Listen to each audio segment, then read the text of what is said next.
উপরে মেহনত করিয়া আমল করিতে পারলে দিনের উপরে চলা অতি সহজ। গুণ কয়টি? কালেমা, নামাজ, এলেম জিকির, একরামুল মুসলিমিন, সহিহ নিয়ত, দাওয়াতে তাবলীগ।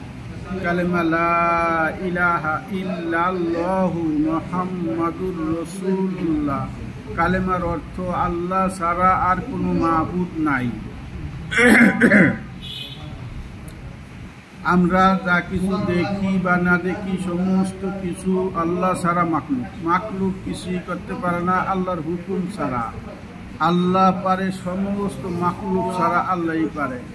এই কালেমা ইয়াকিন ও ইখলাসের সাথে যেই ব্যক্তি একবার পাঠ করবে, আল্লাহ সুবহানাহু ওয়া তাআলা তার পিছনের সমস্ত গুনাহ মাফ করে দেবেন। আর এই কালেমা যে এই ইয়াকিন ও ইখলাসের সাথে 80 বছরের টাটকা কাফের যদি এই কালেমা পড়ে, আল্লাহ সুবহানাহু ওয়া তাআলা তার পিছনের সমস্ত গুনাহ মাফ করে দেবেন। বাস এটুকুই। আগে